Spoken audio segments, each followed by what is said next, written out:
match broke.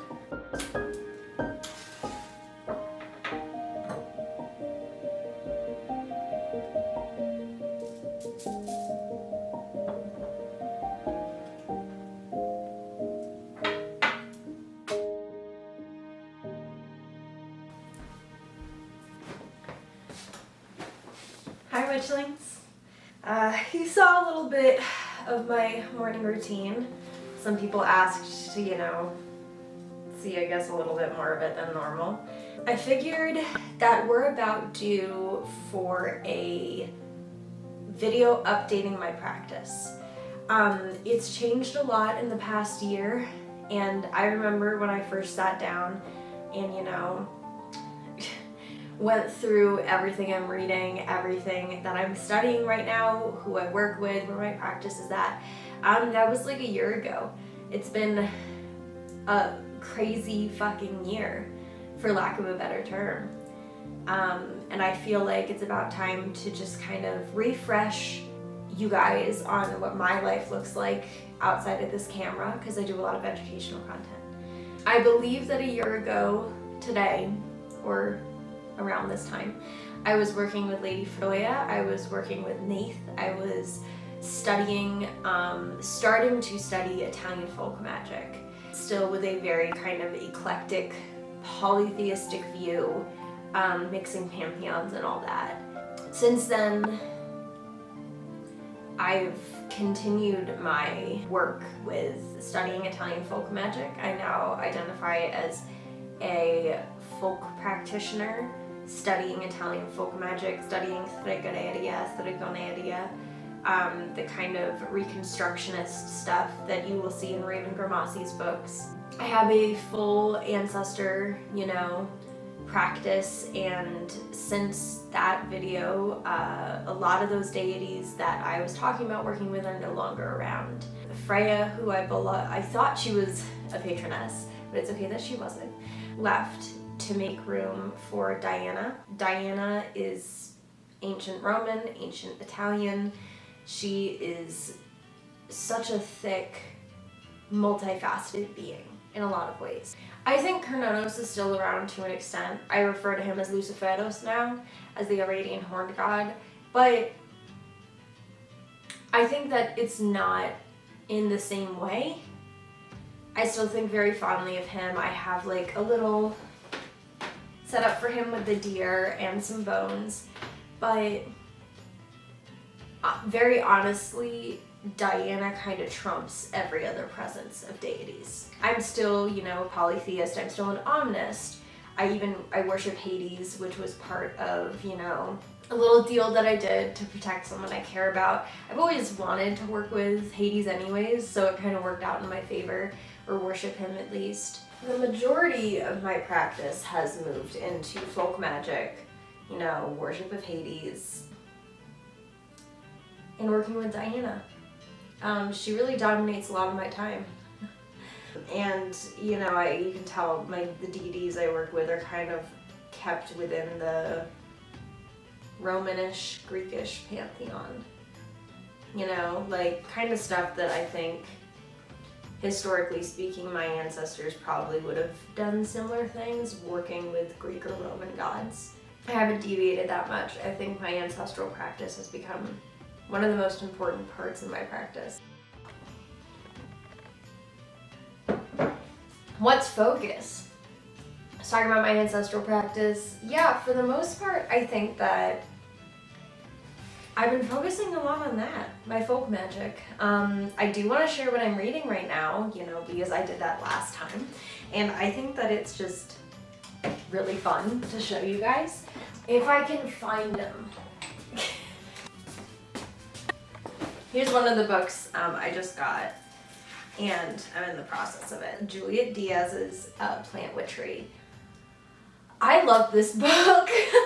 I love Juliet Diaz. I've talked to her personally. She's just so amazing. She's indigenous, and it's just a compendium of plants, as well as, plant witchery, secret languages of plants, ritual spells and potions, and it's just one of those it's one of those books that I know that I'm going to continue to use for the rest of my practice. She also wrote Witchery, which I highly recommend.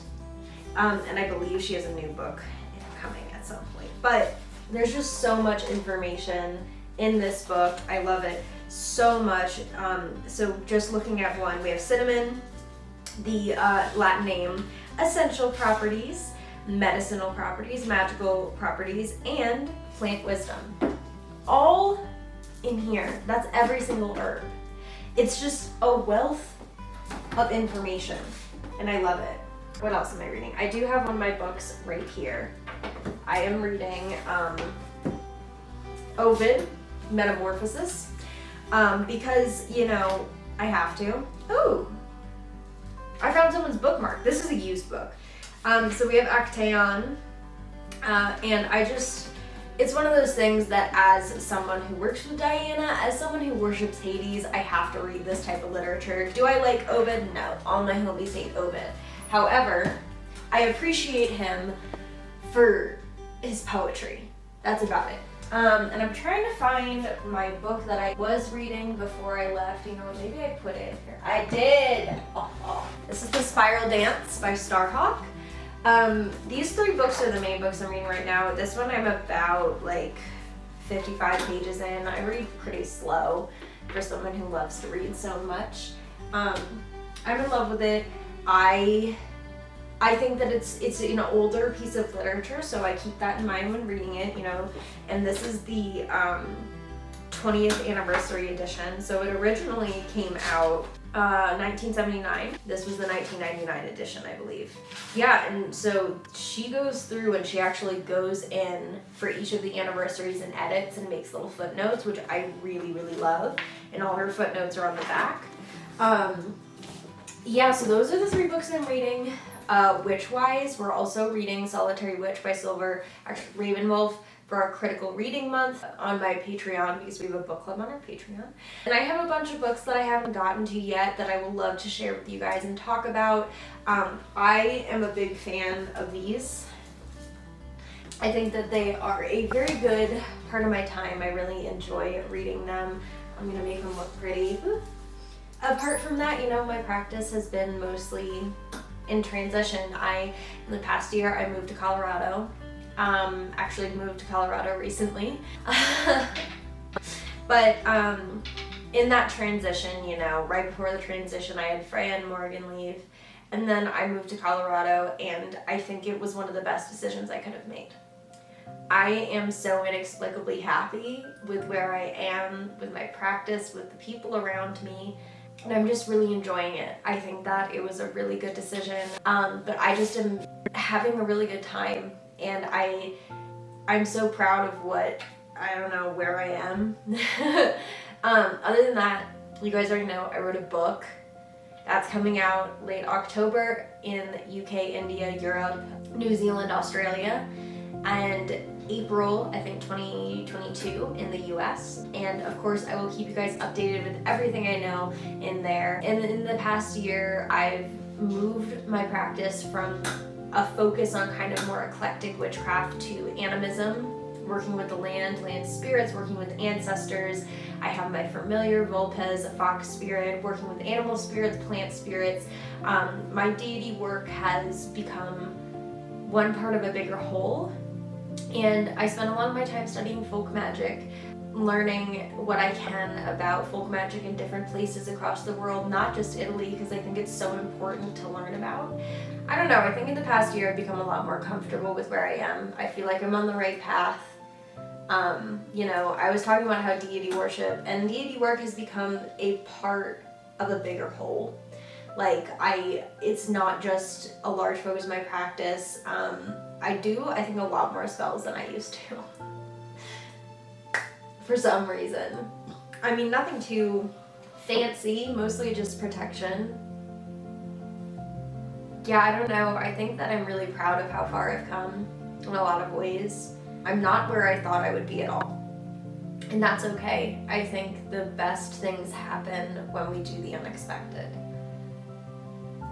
Yeah, I mean, the TikTok account that I started, that was so I didn't think it was gonna go anywhere. It's now at 1.3 million.